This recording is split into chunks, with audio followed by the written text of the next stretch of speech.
जनसंवाद यात्रेनिमित्ताने अजित पवारांची मुंबईमध्ये रॅली। अजित पवारांसोबत गाडीमध्ये झिशान सिद्दीकी उपस्थित, त्यामुळे ते आज राष्ट्रवादी काँग्रेस पक्षात प्रवेश करणार असल्याच्या जोरदार चर्चा।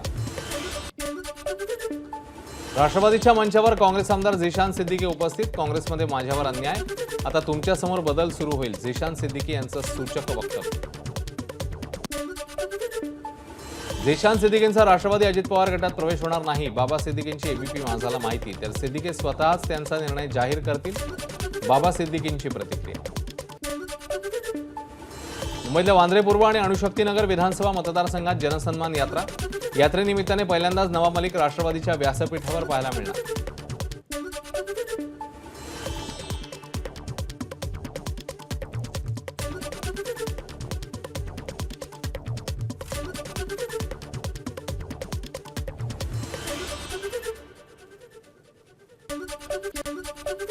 नवाब मलिकांबाबत मी आधीच भूमिका स्पष्ट केली आहे, फडणवीसांचं स्पष्टीकरण, त्यामुळे आता यावर अजित पवार काय बोलणार याकडे लक्ष।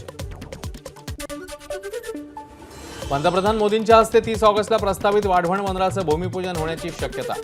जवाहरलाल नेहरू बंदर प्राधिकरणाचे अध्यक्ष उन्मेष वाघ यांची माहिती। पालघरच्या वाढवण बंदराच्या भूमिपूजनाची शासकीय यंत्रणांकडून तयारी। स्थानिकांनी आक्रोश निर्माण करत त्यांना कोणतेही काम करण्यास मज्जाव करून माघारी पाठवलं। वरळी हिट अँड रन प्रकरणी आरोपी मिहिर शहाची कोर्टामध्ये धाव। मुंबई पोलिसांनी बेकायदेशीरपणे ताब्यात घेतल्याचा आरोप करत दाखल केली हेबियस कॉर्पस याचिका।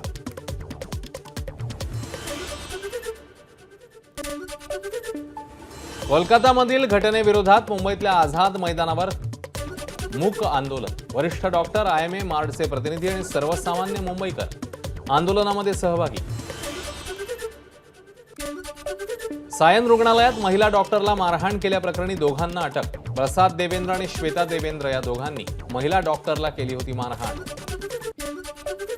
रामगिरी महाराजांविरोधात मुंबईमध्ये गुन्हा दाखल। मोहम्मद पैगंबरांबाबत वादग्रस्त वक्तव्य केल्याप्रकरणी मुंबईच्या पायधुनी पोलीस ठाण्यामध्ये गुन्हा दाखल। मुंबई गोवा महामार्गावर पळसपेपासून वडखळपर्यंत अवघ्या 34 किलोमीटर अंतरात तब्बल 1252 खड्डे, त्यामुळे यंदाही गणेशोत्सवानिमित्ताने कोकणात जाणाऱ्यांची वाट खडतर। पावसाने दडी मारली। मुंबईतला कमाल तापमानाचा पारा 33 अंशांवर। उकाड्याने मुंबईकर हैराण।